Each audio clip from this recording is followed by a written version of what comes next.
E aconteceu que, estando ele a orar num certo lugar, quando acabou, lhe disse um dos seus discípulos: Senhor, ensina-nos a orar, como também João ensinou aos seus discípulos.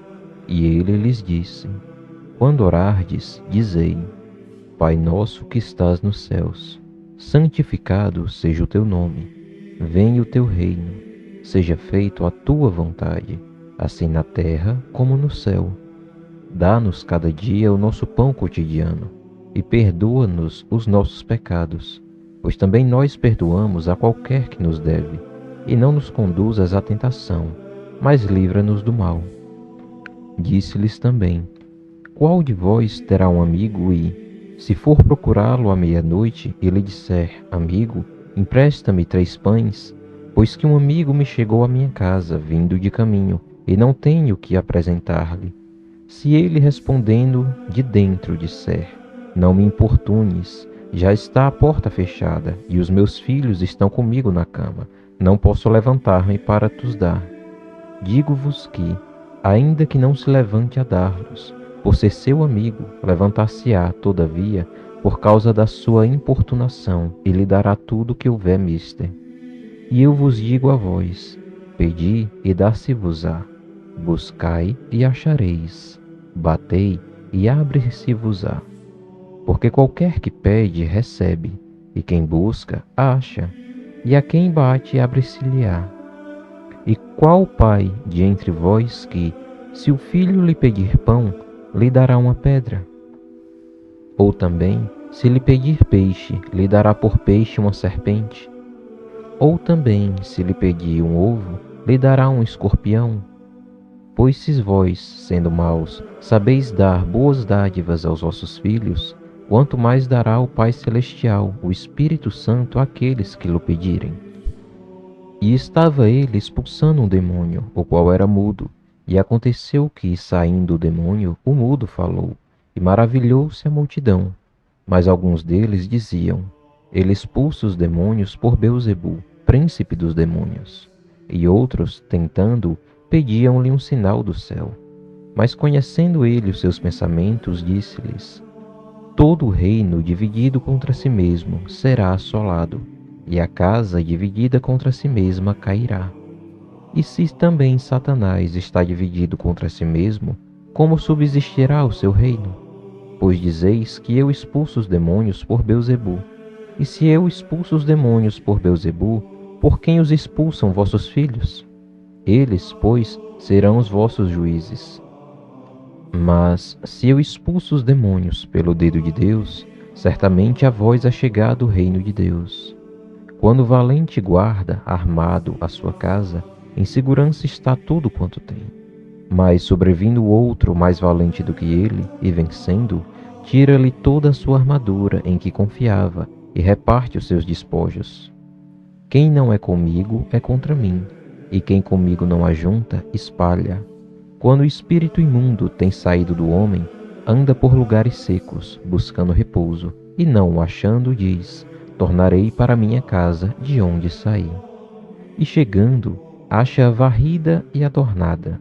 Então vai e leva consigo outros 7 espíritos piores do que ele, e entrando, habitam ali. E o último estado desse homem é pior do que o primeiro. E aconteceu que, dizendo ele estas coisas, uma mulher dentre a multidão, levantando a voz, lhe disse: Bem-aventurado o ventre que te trouxe e os peitos em que mamaste. Mas ele disse: Antes, bem-aventurados os que ouvem a palavra de Deus e aguardam. E ajuntando-se a multidão, começou a dizer: Maligna é esta geração. Ela pede um sinal, e não lhe será dado outro sinal, senão o sinal do profeta Jonas. Porquanto, assim como Jonas foi sinal para os ninivitas, assim o Filho do Homem o será também para esta geração. A rainha do sul se levantará no juízo com os homens desta geração, e os condenará, pois até dos confins da terra veio ouvir a sabedoria de Salomão, e eis aqui está quem é maior do que Salomão.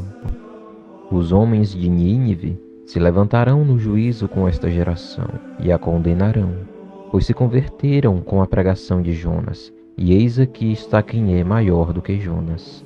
E ninguém, acendendo uma candeia, a ponha em oculto, nem debaixo do alqueire, mas no velador, para que os que entram vejam a luz. A candeia do corpo é o olho. Sendo, pois, o teu olho simples, também todo o teu corpo será luminoso. Mas se for mau, também o teu corpo será tenebroso. Vê, pois, que a luz que em ti há não sejam trevas.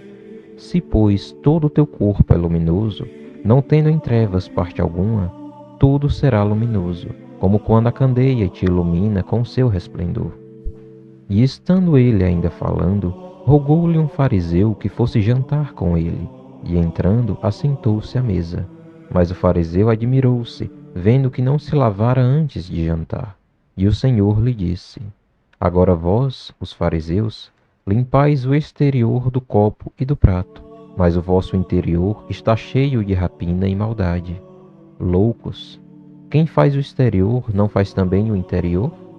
Antes da esmola do que tiverdes, e eis que tudo vos será limpo. Mas ai de vós, fariseus, que dizimais a hortelã, e a arruda, e toda a hortaliça, e desprezais o juízo e o amor de Deus. Importava fazer estas coisas, e não deixar as outras. Ai de vós, fariseus, que amais os primeiros assentos nas sinagogas e as saudações nas praças. Ai de vós, escribas e fariseus hipócritas, que sois como as sepulturas que não aparecem, e os homens que sobre elas andam e não sabem. E respondendo um dos doutores da lei, disse-lhe: Mestre, quando dizes isso, também nos afronta a nós. E ele lhe disse: Ai de vós também, doutores da lei, que carregais os homens com cargas difíceis de transportar, e vós mesmos nem ainda com um dos vossos dedos tocais essas cargas. Ai de vós que edificais os sepulcros dos profetas, e vossos pais os mataram. Bem testificais, pois, que consentis nas obras de vossos pais, porque eles os mataram, e vós edificais os seus sepulcros.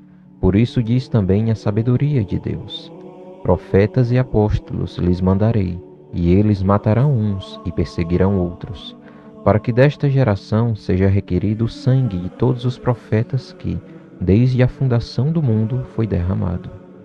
Desde o sangue de Abel até o sangue de Zacarias, que foi morto entre o altar e o templo. Assim vos digo, será requerido desta geração. Ai de vós, doutores da lei, que tirastes a chave da ciência. Vós mesmos não entrastes, e impedistes os que entravam. E, dizendo-lhes ele isto, começaram os escribas e os fariseus a apertá-lo fortemente, e a fazê-lo falar acerca de muitas coisas, armando-lhe ciladas e procurando apanhar da sua boca alguma coisa para o acusarem.